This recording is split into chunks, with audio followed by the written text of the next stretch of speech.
Hey guys, it's Gary. I'm back. I never know if the music's too loud or not loud enough or whatever. Uh, I'm gonna go with what's there.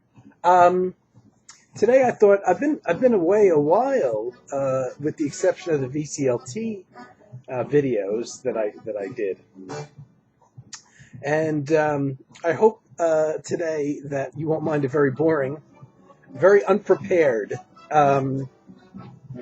rant or whatever you want to call it. That I just came across the idea this morning based on what I've been listening to lately. Um, it's not really one of my in-depth things. It's just kind of something I noticed, so I thought I would do. So forgive me. You're probably not going to learn very much from watching this video at all. Uh, I've always been primarily a fan of the smaller the group, the better. My favorite albums are solo albums where a musician plays all the parts himself, especially when they use overdubbing. Small groups, duos, trios. And I never considered myself really much of a fan of big ensembles. Um, and in general, I guess I probably listen to small group jazz and small group collective ensembles more than other things, larger ensembles. But one thing I was listening to in the VCLT that Jeff sent me, where he sent me a whole bunch of MP3 discs with a lot of music on, a lot of jazz. And as I was listening to them driving around in my car, he's got mixes of small group things and larger band things. And one thing came on that I have to actually, the disc is in my car, so I have to bring it inside the house to pop it in my computer to see what band this actually was. But there was this really smoking big band, very up-tempo thing that was really cooking, and I put it in the car on my trip the other day to do my laundry. And it just sounded so good. I actually cranked it up much louder than I normally listen to music in the car. And it was just like, oh, wow, this just sounds so sweet. It was one of those up-tempo, aggressive things. Probably my guess is that the band leader was probably the drummer, like a Buddy Rich or one of those guys from that era that led bands. It actually got me thinking, and I kind of, when I got back home, went back through my vinyl collection, the stuff that's actually in bins in the garage, and it made me desire to hear a bit more. I do have some, a few, it's called big band things. My initial thing was I wanted to listen to like a big band thing led by a drummer.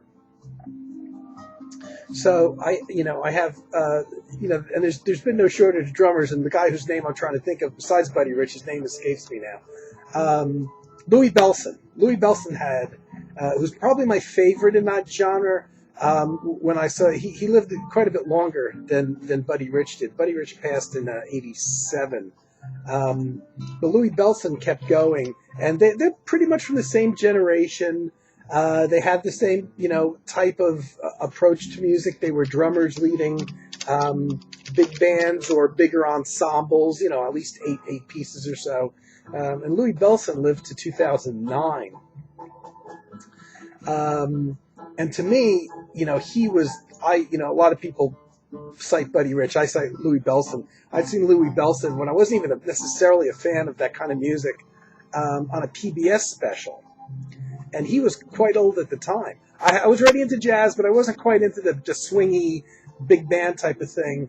But I certainly could appreciate it, but I wasn't really following it, listening to much of it at the time. And I'll say this was the late 80s, or maybe even later than that. And Louie Bellson was in a PBS special.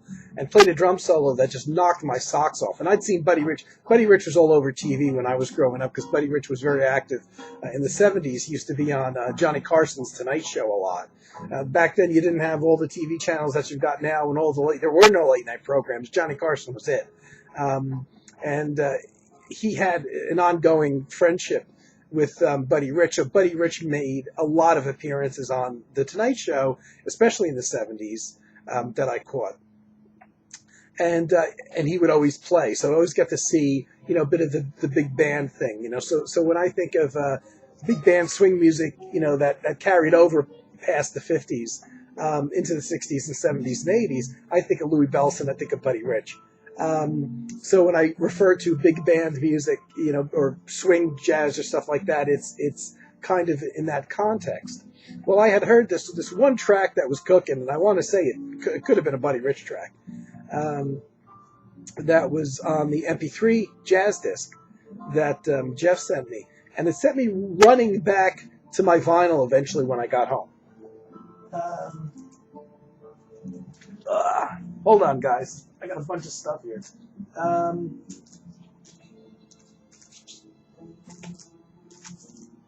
Okay.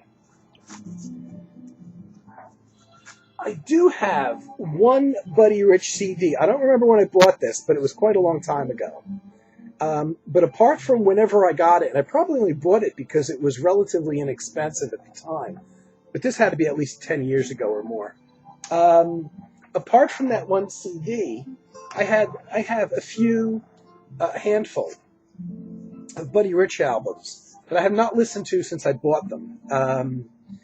And I can recall when I got into a bit of a Buddy Rich phase, because big band is not my kind of music really in general. I think I've begun to expand and, appreciate a lot of other types of musics now, including the big band stuff.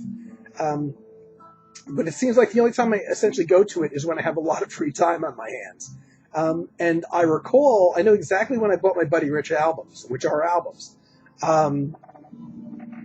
And that is the last time I was unemployed, which goes back to about 1982 or 83, when obviously I had a lot of free time on my hands. I was listening to a lot of music, and because I was listening to a lot of music, you begin to, your go-to things are like, you go to them, you listen to them first. Now, okay, I've listened to a lot of music. You start expanding out a little bit simply because you have the time to listen to more music. So back then, I can remember going to the record store, and I don't know what spurred me on specifically to start picking up Buddy Rich albums, but it was certainly outside of the stuff that I was listening to at the time. Smaller band jazz, ECM jazz, electronic music like Klaus Schultz, that kind of thing. But when I pulled out these LPs this time, I realized that I had not listened to them since the last time I was unemployed. So I have not listened to these LPs since 1982 or 83 when I bought them. And I played a few of them, but so at that period I bought these. This is a very famous. This is not my kind of thing really. With the two drummers and the guys doing the Battle of the Bands kind of thing. It was considered a classic album, and this was a reissue. Is this a Japanese reissue? I don't think so. But it was a reissue at the time. Very famous, one of his best known and best loved. This isn't, the Battle of the Bands where Buddy's band plays in the right speaker for a few seconds and Max Roach band plays in the left speaker for a few seconds, kind of back and forth. Not my kind of thing, really. No doubt they're great musicians. That's one of his best-selling albums. But the ones that I picked up, and I wasn't looking at any specific albums, I think I bought them because of price, are all reissues, oddly enough. Here's something called Big Swing Face, literally all $3.99, and I bought these probably, like I said, 82, 83, right around there. This is a reissue of a straight reissue of an album called Big Swing Face, and this was Pacific Jazz label. This reissue is from 1981. This album is available on CD with additional tracks, I guess, recorded at the same time. And as always, this is obviously the thing that stinks is there's a reissue. They don't include the recording dates. They list the musicians at least, but they don't list the recording dates. But it's obviously from the 60s, 1960s. And some, they're doing Beatles song, Norwegian Wood, some themes from TV shows that like nobody would even remember now. The Beat Goes On by Sonny Bono, the Sonny and Cher tune. Now, in this, it's kind of cute, but it's not like something that you really are drawn to listen to all that often. Buddy has his 12-year-old daughter singing The Beat Goes On, brings her up on stage, and she's not a very good singer. But apart from that, it's, I think this is live. I'm not sure. I'm pretty sure this is live. Most of the albums are live. He did go into the studio for some of his records, and I actually prefer those because I think the sound is a little sleeker in those studio recordings. But so this I know is available because I looked online and to see that it is available.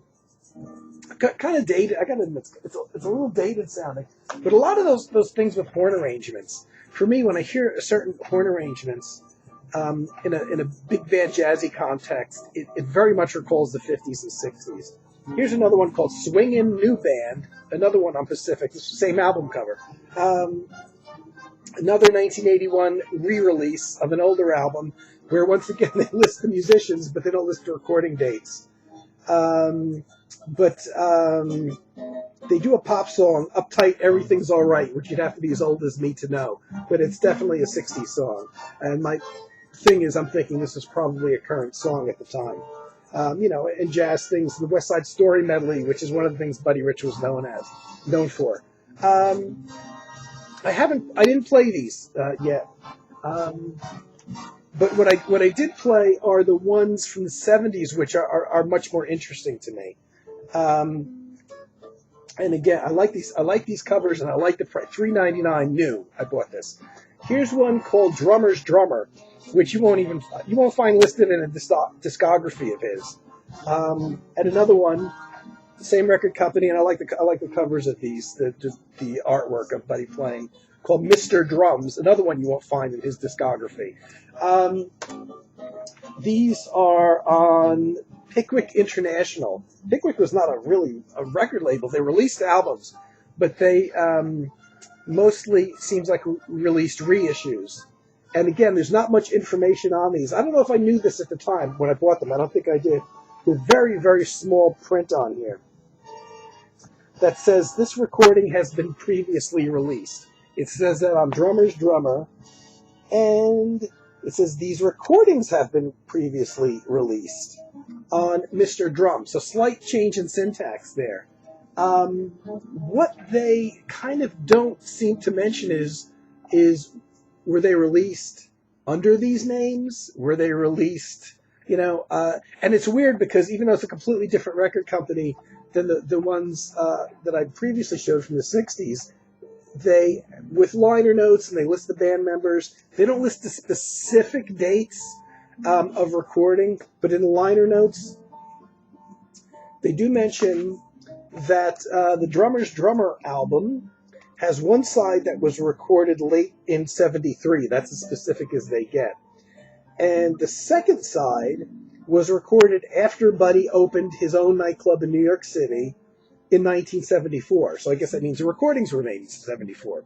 So it didn't sound to me like these were necessarily a straight reissue of albums, but it came from a couple different albums. And I wish they would tell you, A, the recording date, B, what albums these came from. This was a compilation from 79. So it's weird that these are put out only a few years after the original albums came out. And the Mr. Drums is the same thing. This came out in 78. And these are recordings from, again, the liner notes only kind of suggest when they were recorded, but it looks like one side was recorded sometime in 1974, and some of it's live. And the second side was recorded in 1975. So again, it kind of sounds like, I think this is a compilation album. But they don't give you specific dates, and they don't tell you where they're from. And because some of the material is live, some is studio stuff. But I liked quite a bit on this. And it's interesting because, from the 60s on, Buddy was trying to apparently keep the band active and draw in enough people to warrant to keep on working to pay the payroll for a big band. And his nightclub didn't work out. Apparently, it was very short-lived, but he recorded a couple albums there, apparently, of his own playing. I love the artwork on these, though.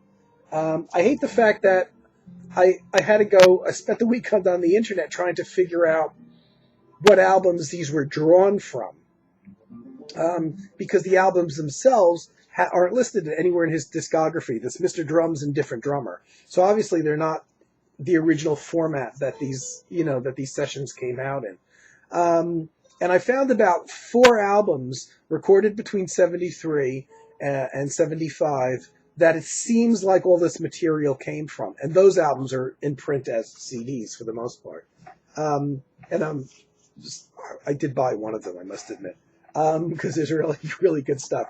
He recorded a lot of live albums, but for me, when you got a big band, you're really kind of a victim of the sound quality of the room.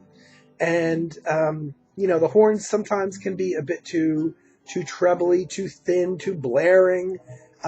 So I really kind of like the more sleek sound that a studio recording can afford, where you can remix. You can't remix in this live situation with because the horns are bleeding into every microphone, the drums, the bass, everything. But as I was saying, is obviously in the 60s, with playing things like The Beat Goes On and Uptight Everything's All Right and things like that. But he was trying to keep one foot kind of in the popular music. I won't say necessarily rock, but I will say the popular music field. He continued that in the 70s. But, he did do some, he does On Broadway, for instance, the pop song. And on this album, there's also the West Side Story medley again, so that was something that he was apparently very well known for. And honestly, I think I was just, when I bought these, and it's weird that here I am unemployed again, and now all of a sudden, just like 30-something years ago, I got in the mood to hear Buddy, and now I did again. I know why I bought these albums, besides the fact that they looked interesting, is they were $3.99 each. So there's a few. Actually, this one, doesn't really have any pop tunes on it. It seems like the band originals that were being either written for the band by band members, or things like something called Nutfield by Horace Silver, which is not a Horace Silver track that I know, but they do Billy's Bounce by Charlie Parker. They do Nika's Dream by Horace Silver. I guess it's Horace Silver, it just says H. Silver, which is a really good track. That's the one that I really, really wanted to get on CD, find the original session that it came from. Count Basie's Jumping at the Woodside. So it seems like they kind of, maybe not 100% completely, but in a lot of ways stopped trying so hard to get pop songs into the repertoire, but had the band play with slightly more of an edge, and that means like they had electric bass instead, which really, in a big brassy kind of band, or any big band, it does change the context, because the electric bass all of a sudden is a lot more prominent. It also had some really good electric guitars. So even if they weren't necessarily playing pop tunes, the electric guitars had a little bit more of an edge to them.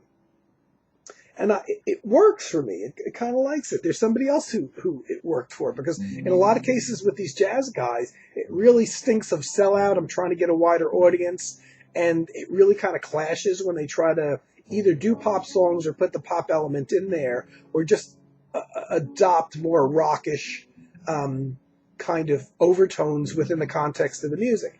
One of the guys that can make it work, and I'm going to do a video on, even though I don't know a great deal about him, is Cal Tjader.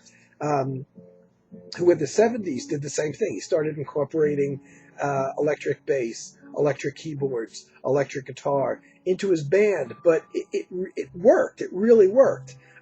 He dropped it in the early 80s when Cal Tjader, when he went to Concord Records, and for the last few years of his life, played back a more straight ahead thing. But I'm going to do a whole video on him, I think. It won't be long, but I really like Cal's stuff. I've been listening to it lately again. This other album, though, he's doing the West Side Story medley still, and this is the 70s on Broadway, as I mentioned, kind of a pop tune. But he's doing Duke Ellington, Prelude to a Kiss. So if there's a pop element to his music or a rock element, for the most part, it's within the context still of more jazzy stuff, as opposed to pop tunes. Though he does, I don't know, you have to be pretty old to know this tune. Ease On Down the Road, which was an awful hit single from an awful play, The Wiz, which was on in the 70s. He does do a kind of embarrassing version of that. I don't know, if it was not as up-tempo as it was, it would almost sound like something that belongs like in a porno flick or something. When I heard that, I didn't even realize it was on the album, and I recognized the melody right away. You would have to have been around in, I want to say, the early 70s to know that song, which was a huge hit single, but just an awful tune. And so, he hasn't maybe completely thrown in the towel as far as adopting pop tunes, but for the most part, the band was playing with maybe a little bit more of a rock energy with the electric bass and guitars, but playing mostly still jazz stuff. And I like this period, and I want to try. I did buy a CD, I must admit. It seems like the stuff from these two albums was basically taken from like about 4 different albums recorded between 73 and 75. I prefer the studio stuff where you can tweak the sound a little bit. If the horns get too loud or brassy, you can tone them down, bring up the rhythm section a little bit. Oddly enough, the drums sound better live. They thunder more than in the studio. But as a whole, the band sounds better, I think, in the studio when you can balance, especially when you've got multiple horns playing, and a piano that's barely audible sometimes live. The drums don't sound as thunderous in the studio, not in the 70s anyway. So it's a bit of a trade-off. And I really do like the drum solos. That's why, if I'm going to listen to a big band thing, for the most part, it's probably going to be led by a drummer like Louie Bellson and Buddy. Just because I like drum solos and I like to hear those breaks in the context of the music. But it got me thinking. Let me see what else I've got here. And I've done videos before on these that, in general, I thought I wasn't necessarily a big fan of what I would call arranged music or arranged jazz. Because I'm not a huge fan of big bands. But then I realized after listening to the Buddy Rich, I said, but wait a minute. In a way I am, because now I've done a whole video on these guys. The Howard Rumsey's Lighthouse Jazz All-Stars. That fits the bill. It's essentially a large band that has charts, that's arranged. This one's not even led by a drummer. Howard Rumsey was a bass player, didn't really even take bass solos. And yet I appreciated their music. Some fantastic players, very conservative music, no doubt about it. I did a whole video on them. And yet the charts are beautiful. The playing, it's not about soloing for the most part. They don't do a lot of tracks over 5 minutes even. But they're just the cream of the crop of the West Coast musicians of the early 50s, and the mid 50s when this period, was, active. Bob Cooper, Buddy Collette, Stan Levy, even Max Roach played with them for a while, often on Bud Shank. Just incredible talent. And, when I realized this, and I just pulled these out prior again to doing my Howard Rumsey video that I did. And I'm like, well, yeah, I kind of do, I guess I do, sometimes at least appreciate arranged jazz or chart jazz, I call it, when you have to have charts, there's so many instruments. It can't just be somebody, blowing. They have to, they have to have something to play that's arranged, that's in sync with everybody else. And I really like this stuff. Easy, mellow. You could put it on as background music, not offensive. But then I realized, okay, maybe, in some cases I do appreciate more arranged music. And then I started thinking, why? And I says, well, what other arranged music do I have that I like? And then I realized, and this is another going in a completely different direction. Well, when I was growing up and AM radio was still happening, and most of this music is from 67 to 72, this guy was really big on the radio with a lot of hit singles. Sergio Mendes in Brazil, 66. Now, Sergio Mendes is somebody that's always kind of followed pop convention. So I've looked into his recent releases because he's still very active. He's a talented guy, no doubt about it. But it seems like he was always following kind of trends in his music.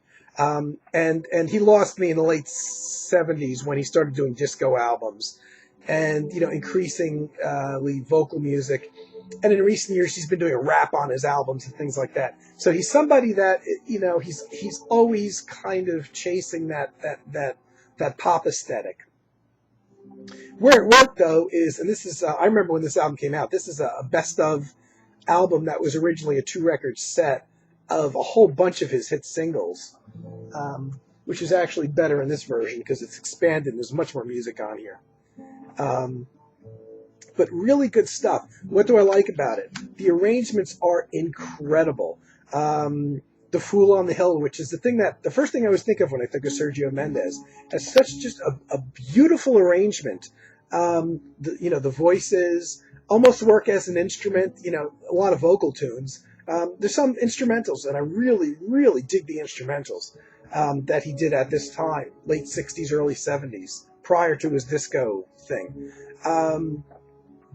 And, things like French horns and things like that I hear in the music. Not much of a songwriter. Most of what he does is covers, Beatles covers. Everybody did Beatles covers. Wichita Lineman, which was a song Glenn Campbell did, but I forget who the songwriter is. It's not a Glenn Campbell song. Glenn Campbell popularized it. A very famous songwriter wrote it. So a lot of things like that. The Fool on the Hill was the big one because I never forgot that arrangement. That's the thing that actually, after, not hearing this music for, I only bought this in the last 10 years. I hadn't heard the music for over 30 years. And it spurred me on to buy some of his earlier stuff. He's a keyboard player. Always has a band, a rhythm section. But on his studio albums, there's a lot of arranging. There's strings and things like that. And, a lot of people will listen to it and say, that's easy listening. Yeah, you could say that, I guess. Doesn't make it bad music. If we're saying 2 damn chords over and over again, it would be bad music. It's not. Hell of an idea. I don't know if Sergio Mendes did the arrangements himself. There's a certain consistency to them. And naturally, what I found is the songs that I didn't know, especially the instrumentals, that are taken from his albums from the late 60s, early 70s, which I do want to explore more of. I have a bunch besides what I'm showing you. They're really good. They're really nicely arranged. The instrumentals, which were songs I didn't know that are on here, are as good, if not better, than tunes that I knew. Would have loved to have heard him do more. I actually have some things. I read kind of carefully. He did a couple albums away from the pop thing, I want to say in the late 80s or early 90s that I bought, that were more pure, I guess, Brazilian in nature. Which one of the two of them I heard, aren't bad. One of them just didn't do anything for me, but at least they weren't in the pop thing for the most part. His records are, he's making records like with the Black Eyed Peas guys, and he's trying to stay current, I guess, and and throwing all that beautiful arrangement. Naturally the horn charts and the string charts are gone, but that late 60s, early 70s stuff had beautiful arrangements. So I'm skipping kind of, genre-wise all over the place. But, one of the things that made me really appreciate strings back in the strings and more arranged things in the, I guess in the late 70s, mostly early 80s, where bassist Ron Carter had a series of albums out. Now, some of them definitely, I got to admit, I love them, skirted elevator music. They did like a song like This Masquerade by Ron Carter, where he's playing the melody on a bass, which is interesting, but it's also got strings and horns. Very much an easy listening arrangement, but really good. But Ron Carter did do a series of albums from the early 70s, actually, to the early 80s that I love very much. Nowadays, he's recording pure jazz, acoustic jazz albums, usually in a piano trio or with a quartet with an additional percussionist. Very pure jazz. No arrangements, no horn charts, no strings, not that kind of thing anymore. But I got to admit, I loved these things when they were coming out, and I still love them now. I bought many of them on CD. I'm not sure if I have this one on CD or not. Called Super Strings. This is from 1981. It's a fantastic band. I don't know if that music might be too loud. But here's the basic band, and then you've got a string section. You've got Ron Carter on bass. He plays the piccolo bass as well. Kenny Barron on piano. If you know jazz, you know Kenny Barron. John Tropia on guitar, who's probably better known as a studio guy. But if you read credits, and you read credits especially from the 70s, his name appears in a lot of albums and played a lot on Ron Carter albums. Jack DeShnet on drums, you would know who he is. Ralph McDonald on percussion, you would probably know who he is too. And also cellos and violin and viola section. And it works. It works. And I remember hesitating when I bought this album. Really not much on the back cover, just the band members. But Ron was doing this really nice thing. I don't think he necessarily did all of these as a crossover things. Like I said, some of the stuff he did was almost elevator music, with strings on other albums, which oddly enough I still like. But in this, there's improvisation. The tracks are, 7, 10 minutes long in some cases. So probably weren't designed for any kind of commercial radio play, but I think he liked the concept of being able to arrange for something besides a small group. And I really dug it. He stopped doing it. He hasn't done it for years. Actually, the early 80s would have been pretty much the end of that cycle of him doing arranged, music with charts meant for something besides just a small jazz band. So I guess I was wrong. I guess in a lot of ways, I do like more arranged music. That's my point. And I'll show you a couple things that I bought that years and years ago, which I've since bought on CD. I'll show you the albums because I dug them out. And this is the one that's playing in the background. Charlie Bird, who is just fantastic, died a number of years ago now, was essentially considered a jazz musician, but played the nylon string guitar. And was a big fan of Antonio Carlos Jobim. I had at least 2 Charlie Bird albums, which, including this one, comprised mostly of Antonio Carlos Jobim tunes before I had any of Antonio Carlos Jobim tunes. What I didn't know is eventually when I bought the Antonio Carlos Jobim albums is that there's a lot of vocals on them. I didn't know because these are all instrumental. So in some ways, there's quite a few tracks that Antonio Carlos Jobim recorded with vocals that he never did instrumental versions of, that other people, including Charlie Bird and others, have done instrumental versions of, and I'm thinking Gil Evans and Miles Davis is one of them. Corcovado they did, I believe, on the Sketches of Spain album. And there's no actual instrumental version of these songs that Jobim did, and I prefer the instrumental version to the vocal version. So in some ways, there's a lot of Jobim things that sound better, on other people's albums. It's kind of like some people would occasionally do Beatles covers or Bob Dylan covers. That's a big one, where their covers kind of sounded a lot better or were more interesting than the Beatles original version or the Bob Dylan original version. I always thought Fool on the Hill, done by Sergio Mendes, I prefer that version to the Beatles version. So here's this album from the early 60s. I'm trying to find a date. Probably the second thing I bought by Charlie Bird. The first album I bought was just a live trio date. But this has all, it's all Tom Newsom arrangements. Strings. This was a pretty big album, oddly enough, I think, for Charlie Bird. Most of these, actually all of the tracks on this album, which is still very much available. I'm playing the CD. I'm clearly not playing the album. All of these tracks are Antonio Carlos Jobim tracks with, as it says, strings, brass, and woodwinds. And, you could dismiss this easily as background music elevator music, whatever. But then you're missing out so much, you know. Anybody who's a music fan that sits and actually listens to the music would get something, I think, out of probably anything I'm showing in terms of the arrangements. Just because you hear a string section in the background doesn't mean it's something that should be ignored.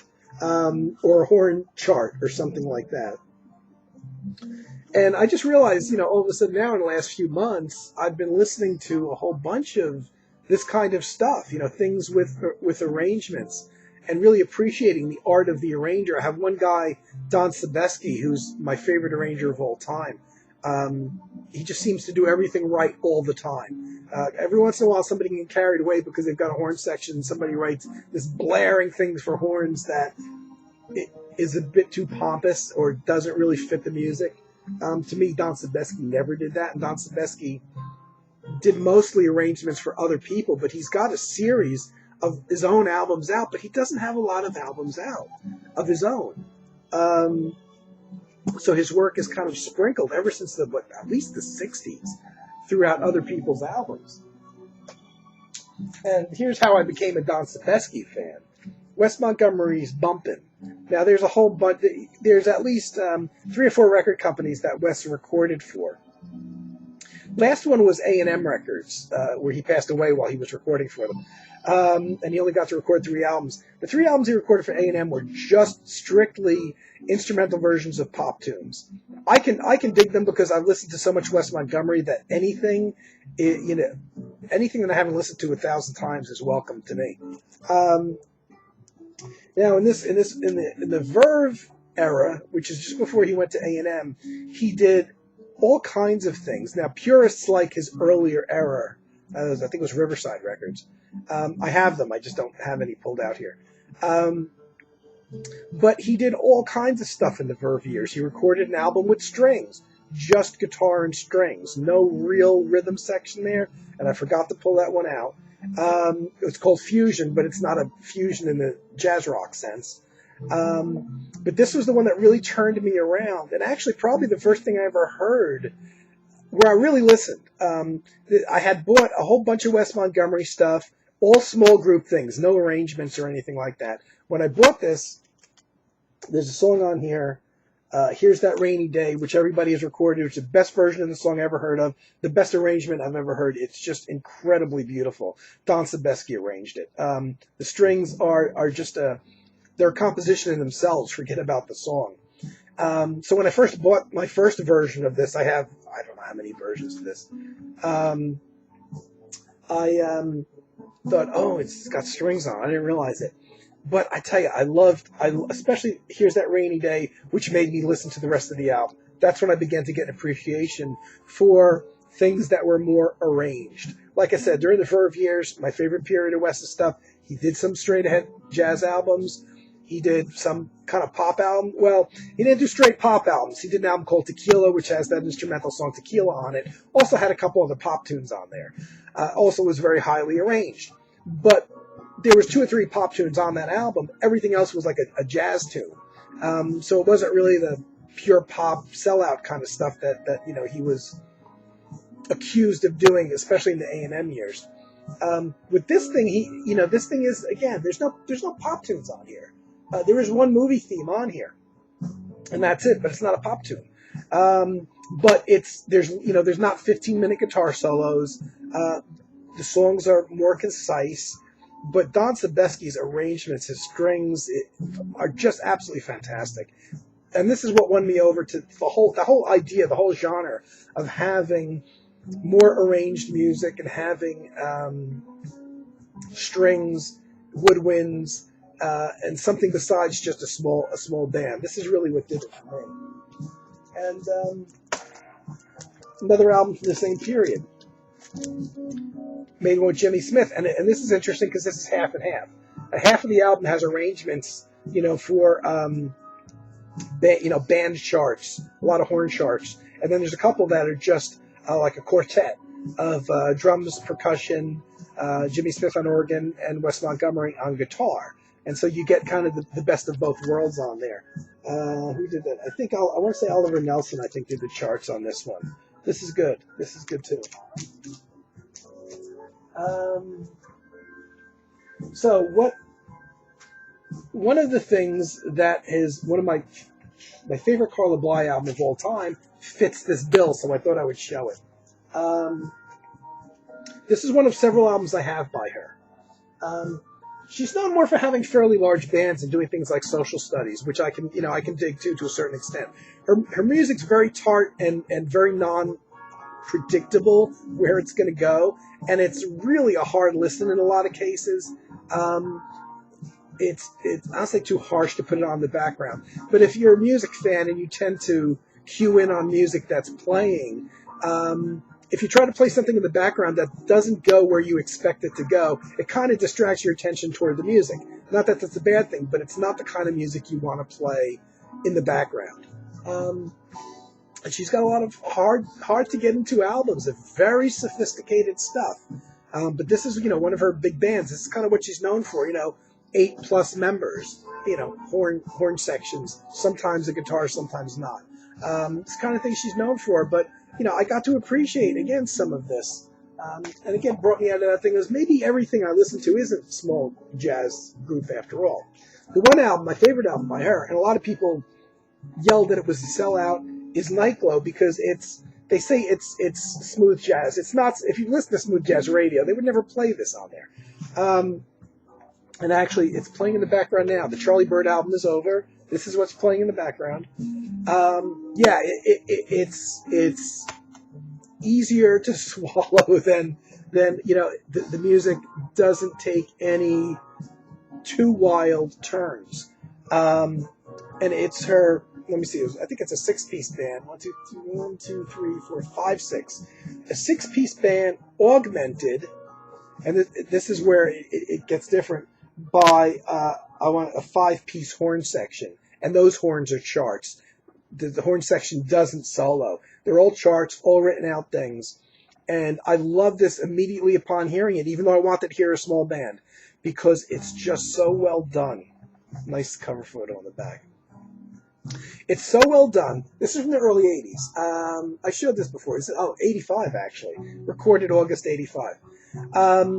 This is, again, along with the Wes Montgomery thing that Don Sebesky did the arrangements for, one of those two albums that kind of changed my mind about listening to more arranged music or jazz with charts in it, because they're just so well done. And even though it's 1985, there's in a very hip way, and maybe it's just the way I hear it, a 60s-ish vibe to the way that the horns are arranged. I don't think that's intentional. I think it's me. I think it's because when I first noticed hearing charts similar to the way the horns are arranged on this album, it was when I was a kid, growing up in the 60s, hearing some of this music sounds very similar to things that you would hear on television themes in the background, whether it's movies or TV series. I don't think there's an intentional 60s reference in any of the music. It's just the way that the horns are voiced and the way the charts are written. I mean, certain combinations of horns are going to sound like certain combinations of horns, even if you record them 30 years from now. And it's just, it's a very slick album. It's not as unpredictable or as avant-garde as most or nearly all of her other recordings are. This is easily her most easily accessible one. It's got a nice small 6-piece band augmented by the horns, but the 6-piece band has no horns in it. The horns, all of the 5-piece horn section only play charts and don't play any solos. That's unusual for Carla Bly music because she's always got a horn player in her group, with the exception of some duet albums she made with Steve Swallow on bass and her keyboards. She always has some kind of horns going on in her group. And the horn players include Randy Brecker on trumpet, John Clark on French horn, who some folks may know from an ECM album he made, and Paul McCandless from the Oregon Band. I never knew prior to this that Paul McCandless did sessions. He obviously was a paid session musician for this album. Fantastic. I can't live without this album. And this is one of those things that really made me change my mind and hone in on charts, and listening to things that weren't just small group things. Unfortunately, she never did anything like this again. She's had music for bigger bands, smaller bands. but they were always more of a big band arrangement kind of things. This skirts along a different edge. The horn charts that she writes for this band, and again, the horns don't solo at all, could easily be played by strings. You could easily just take all those notes and have them played by a string section. So this is really arranged in a way that I haven't really heard Carla Bly do in other music of hers, and I love this album. Further proof, not that you needed more, and things that I forgot that kind of fit this whole concept here.